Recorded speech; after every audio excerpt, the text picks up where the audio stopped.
Bienvenue sur Je suis née 3 fois, je suis hyper contente d'accueillir Solène, dite la Mauve. Bonjour.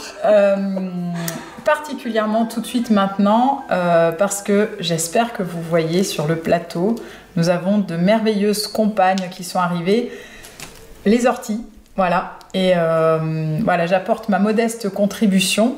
Là, nous commençons très très fort puisque je vais vous dévoiler la recette d'ortie familiale, de la soupe d'ortie. Génial. Donc, notre recette familiale, c'est qu'au printemps, nous allons avec, alors pour les courageux, sans gants, pour moi avec des gants, avec des ciseaux, nous coupons les sommités des orties fraîches et nous faisons une soupe.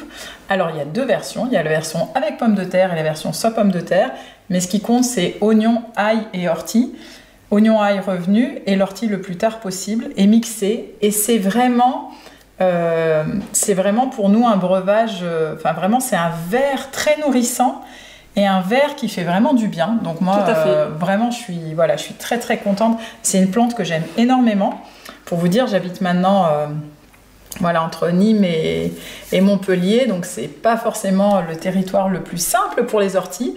Ben, je suis très contente de vous dire que j'ai réussi à élever à élever un petit club d'orties qui participe et à nos aromates et à notre soupe d'orties traditionnelle. Et la deuxième anecdote, elle est familiale encore, mais plus lointaine. C'est ma grand-mère qui me disait de toute manière... vous les jeunes, voilà, parce que je lui raconte que je découvre des choses en stage, elle me dit mais parfois il faut du bon sens, il suffit parfois juste d'aller traverser un champ d'orties pour être revigoré au niveau circulatoire. Donc je ne sais pas de quoi tu vas nous parler pour les orties, mais familialement, que ce soit en externe ou en interne, pour nous l'ortie nous fait du bien. Tout à fait, l'ortie fait toujours du bien. Alors déjà, je te présente donc une branche fraîche d'ortie. Tu savais que bien sûr les orties ça pique, bien entendu, qui s'y frottent s'y pique. Et en fait, comme tu disais, dans ta famille, il y a des gens qui le ramassent sans gants. En effet, il est possible de ne pas se faire piquer par les orties. Il faut tout simplement le caresser dans le sens du poil. Alors, il faut le prendre par le dessous. Là, je me fais pas piquer, par exemple. Là. C'est beaucoup plus rare dans la nature. Hein. Tout à fait. T'as remarqué ? Ah oui, non mais voilà. Non mais bien sûr, après, quand il est sous cette forme-là, on peut aussi le prendre par dessous. Ah oui. Donc les poils sont vraiment orientés. Si je fais l'inverse, je vais me piquer. Donc, il n'y a aucun problème. Tu veux essayer ? Je me souviens. mais dans la nature, quand tu as tout un buisson, forcément à un moment, parce qu'à un moment, il y a quelqu'un qui disait alors si tu respires pas, ça pique pas et tout. Mais oui, je connaissais le truc, mais quand même. Et après, les seules fois où j'ai ramassé, parce que j'ai craqué, je suis passée dans un endroit, les orties étaient tellement belles que j'en ai fait une récolte. Et ben j'ai accepté d'être piquée avec ce souvenir de ça pique, mais ça peut me faire du bien. Tout à fait. En fait, ce qui se passe, c'est pas comme des piqûres d'insectes. C'est un petit peu différent. Ce sont des petits poils riches en silice, qui sont cassants, qui rentrent sous la peau et qui libèrent des histamines. C'est pour ça qu'on se gratte. Certes, ça dure un petit moment quand même, ça fait mal un petit moment, mais c'est pas très grave puisqu'en fait ça stimule la circulation sanguine. Voilà, c'est ça. Et il y a même des communautés qui se fouettent à l'ortie pour pouvoir stimuler justement tout ce qui est problème articulation. Ça peut être intéressant de travailler sur l'ortie. Voilà, bon, ça c'est une petite aparté. Mais ça marche. Et ça marche, tout à fait, pour stimuler la circulation, ça marche. Ça me fait rire parce que tout à l'heure nous avons accueilli Bertrand Vergély qui nous parlait du oui à la vie. Et je pense vraiment à un ami qui m'a dit il y avait un champ d'ortie à traverser. Puis à un moment, de manière, j'ai dit je dois aller de l'autre côté. À un moment, j'ai traversé et voilà. Et quelque part, il a renouvelé son système. C'est étonnant. Exactement. Alors l'ortie, il est possible aussi de le manger frais. Si tu as envie de faire le petit test avec moi, c'est possible. En fait, on peut tout simplement prendre une feuille d'ortie et la plier. Donc, bien entendu, en respectant le sens des poils. Et là, il va falloir en fait casser les petits poils urticants. Et pour les casser, il faut tout simplement bien serrer entre les doigts pour pouvoir au maximum, en fait, qu'il n'y ait plus de petits poils urticants. Parce que sinon, ça serait même urticant sur la langue. Exactement. Ah oui, d'accord. Tout à fait. Et à ce moment-là, donc là, j'ai fait une petite boule d'ortie de feuilles fraîches. Et à ce moment-là, on peut la manger. Je te laisse faire d'abord. J'ai confiance, mais... D'accord, bon, si Solène le fait. Je pense que j'en ai jamais mangé frais. Alors, ça a quel goût ? Parce que c'est quand même intéressant comme goût, l'ortie frais. Bah écoute, vraiment, la première sensation, ça me fait penser à de l'herbe. Comme de manger un brin d'herbe bien vert. Il y a un petit goût de noisette également, qu'on peut retrouver. Oui. Qui est intéressant. Et je trouve que c'est vraiment très bon. Et puis c'est consistant. Et c'est consistant, tout à fait.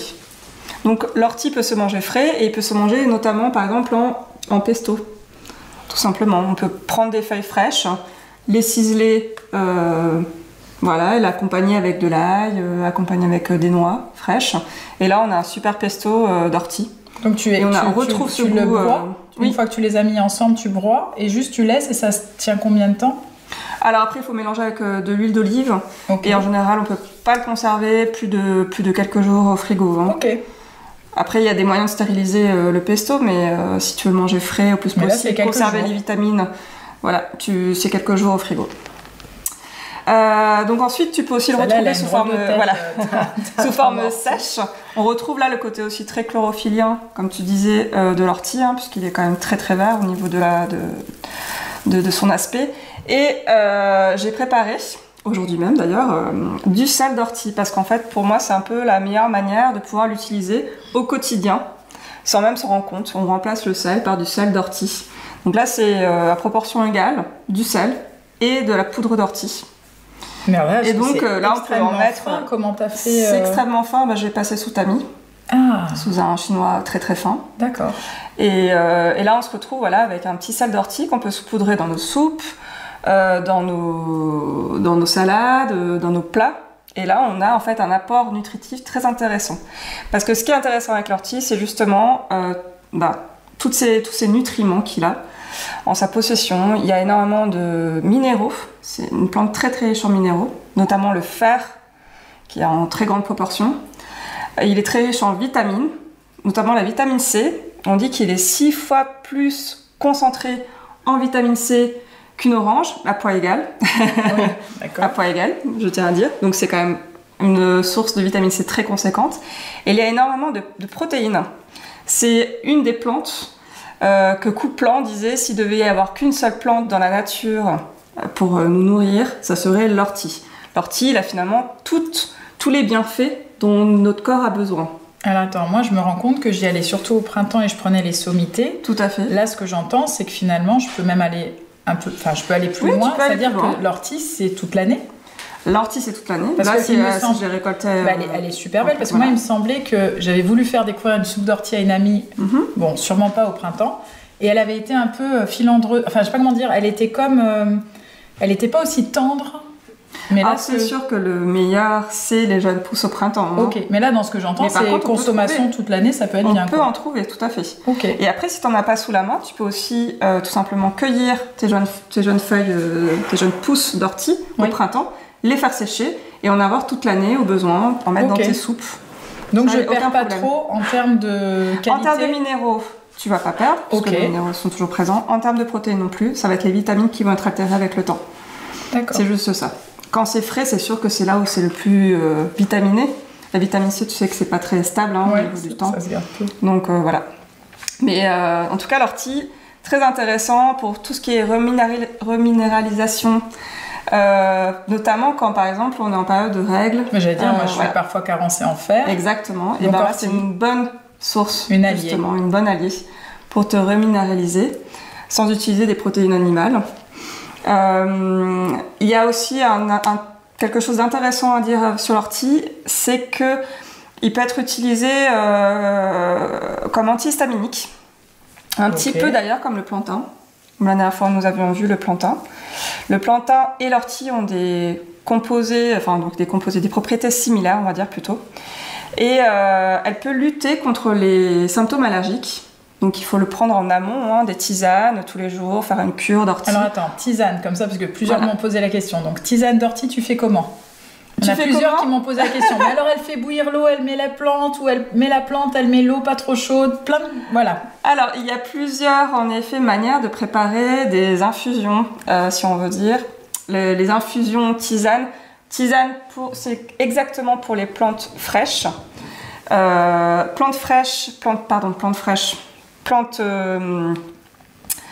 plante partie tendre de la plante. Voilà, pour les parties tendres de la plante, on fait des infusions. Donc l'idée, c'est de prendre les feuilles, de les mettre dans de l'eau froide, de porter à légère ébullition, de laisser pendant 10 minutes sous couvert, à feu éteint. Voilà. Les infusions, c'est souvent, en général, une dizaine de minutes à feu éteint, mais à une température assez haute de l'eau, donc 90-95 degrés. Couvert ? Couvert toujours. Toujours couvert. Ouais. Ça, c'est pas pour ne pas perdre, en tout cas, les parties aromatiques de la plante. Voilà. Après, tu peux faire aussi des décoctions. Il est possible de trouver des décoctions. Mais tu ferais, pour l'ortie, tu ferais... Pour l'ortie, non. D'accord. L'ortie, puisqu'en fait, c'est des parties tendres de la plante. Ce sont des feuilles. Hein. Les feuilles sont très tendres. Ça veut dire que tu mets que les feuilles, tu mets pas la branche. Tout à fait. Pas besoin de mettre la branche.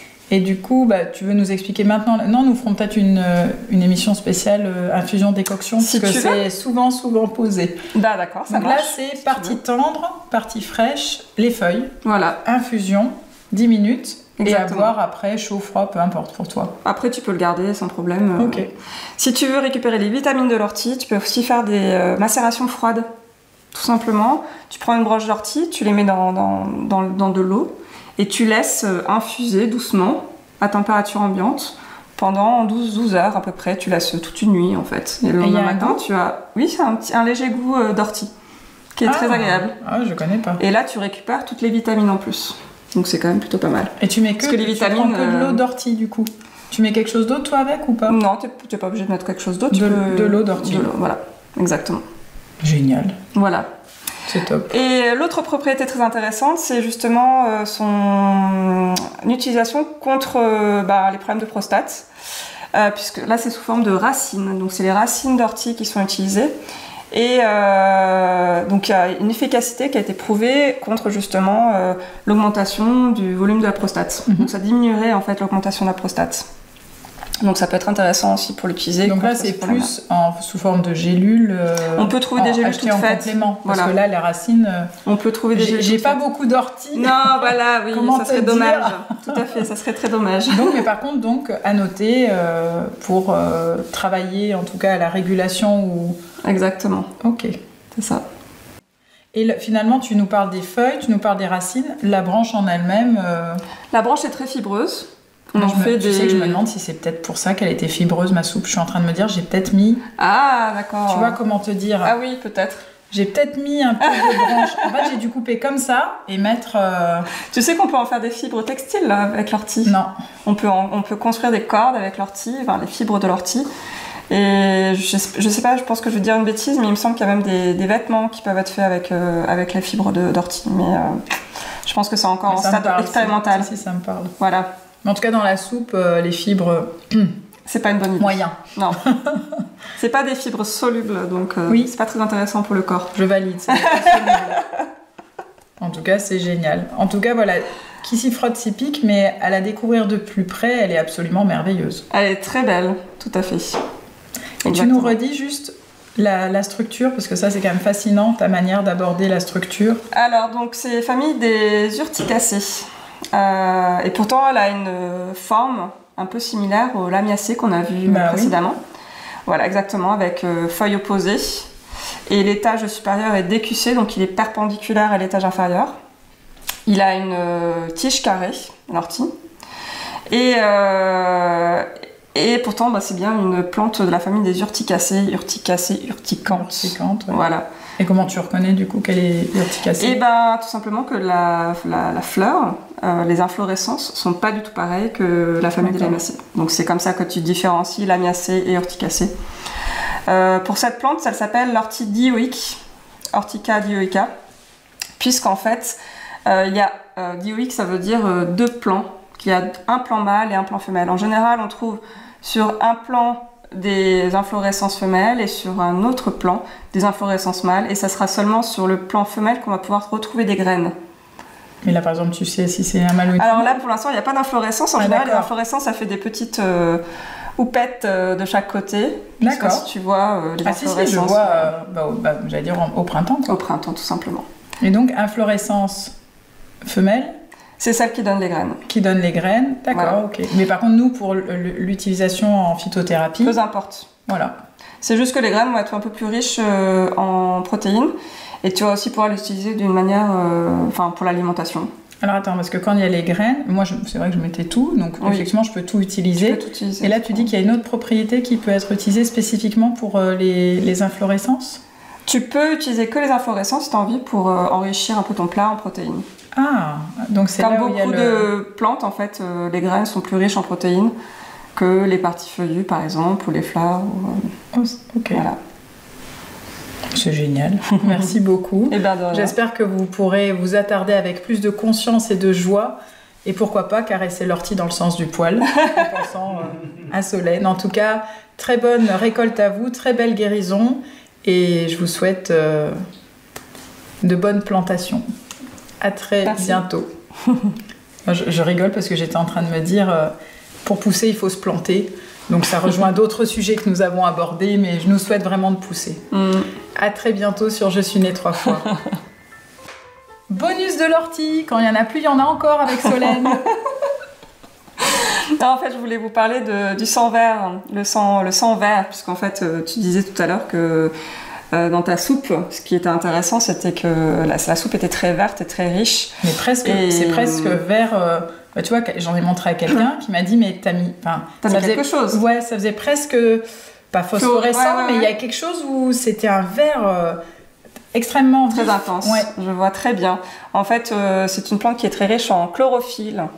Et la chlorophylle a un autre petit nom, en tout cas les naturopathes l'aiment bien appeler le sang vert, c'est le sang végétal, puisque la chlorophylle a une structure très, très similaire en fait à l'hémoglobine donc de notre corps, et cela favoriserait du coup la production d'hémoglobine. De manger du vert, on n'en mange pas assez.